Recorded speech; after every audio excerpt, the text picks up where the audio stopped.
Truce/Cost. We are getting to the end of World War One, as you guys might kind of get. So we need to look at kind of what leads to that and then what it cost to get there. So the first thing you guys can see here is the background. It started.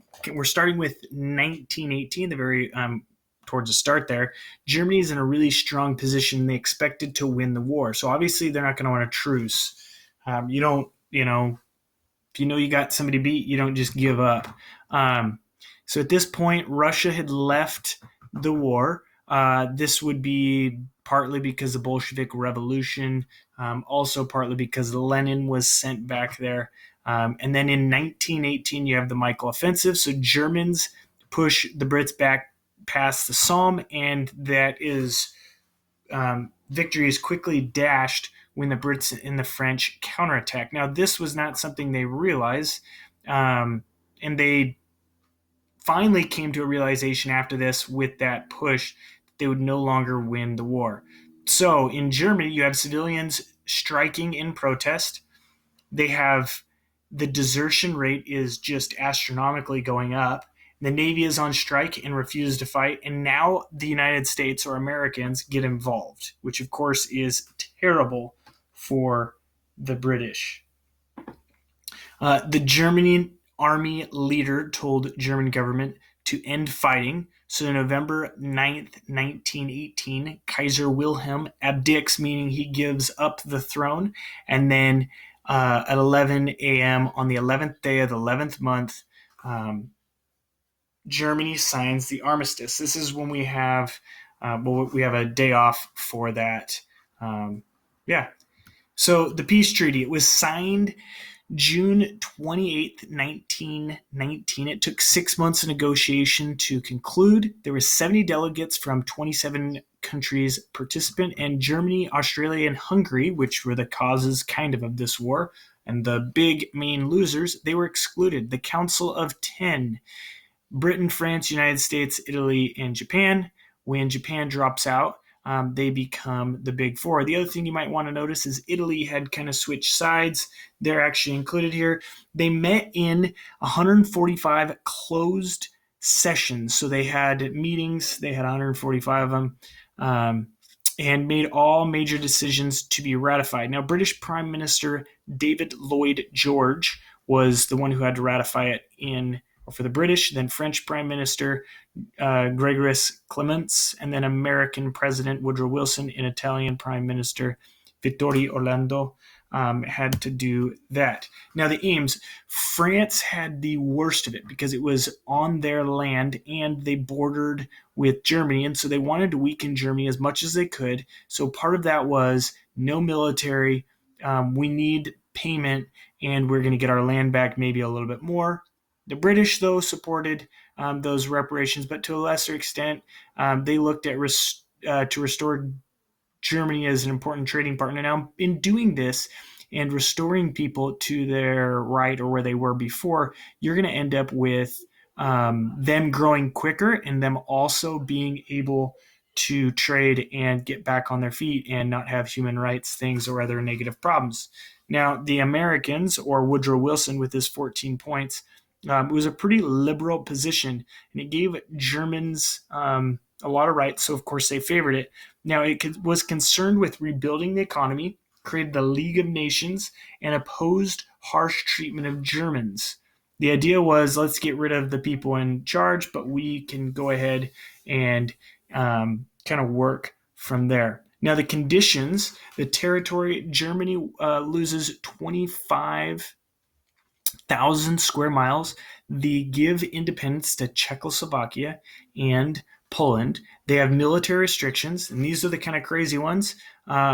We will see kind of looking at World War II that nobody kept them in check. But they couldn't have more than 100,000 men in the army.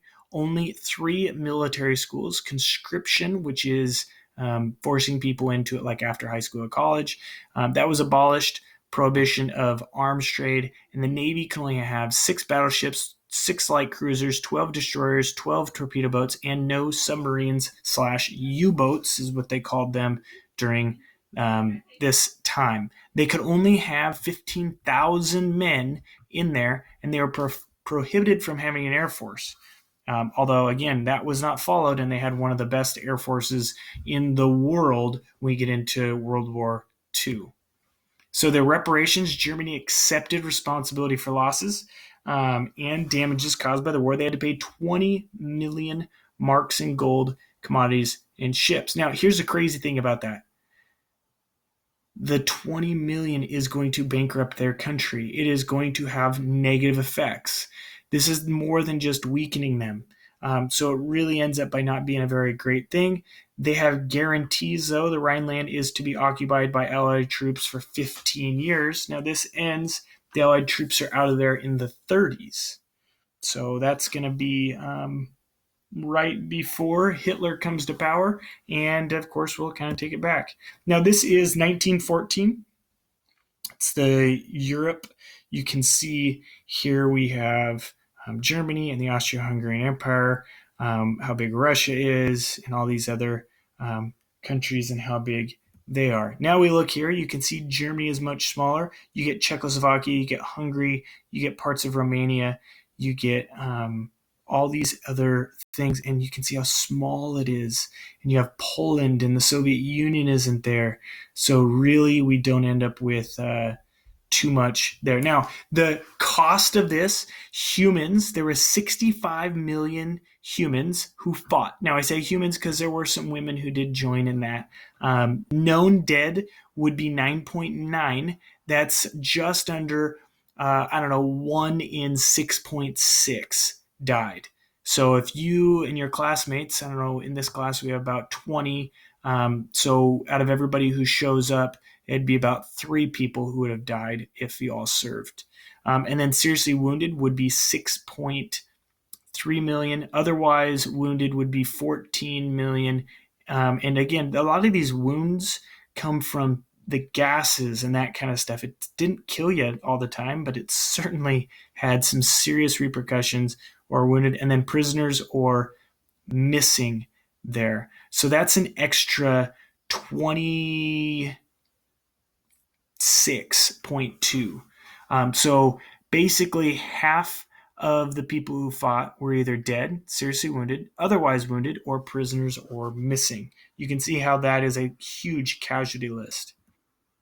So financially, the Allied cost was $125.7 billion. That would be $213.8 billion today. And the Central Powers was $60.6 billion. Now, part of the reason for the cost was some towns and villages lost the whole town, just completely destroyed. And that was a lot of in France.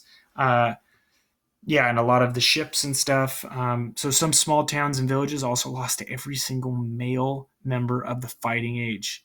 If a town lay in the vicinity, many others were killed. There was 6.8 million civilians killed. Factories that changed, they had to change for or making war materials. Some of them struggled after and caused financial ruin. And then, of course, we end up with towns, skilled labor was killed or lost, which kind of changes things as you don't have the skills. After the cost of war, the financial costs of the war continued for years after the ceasefire. So there's disabled soldiers that need cared for, cemeteries need to be built and cared for, as well as war memorials. Now, the other thing you need to note is that in Germany, they had so much debt that they had to pay back, and they couldn't necessarily borrow from other people. And so they actually ended up by having some more deaths or starvation and other negative things happening because they just don't have the things that they would need there. Hopefully you guys are getting this, and if you are listening to this, there is a quiz. And then this week, of course, we were watching Flyboys as long as I can get that. So make sure you stay tuned. If you don't, then I'll just have some questions on that, and you can go ahead and fill those out. Anyways, have a great rest of your day.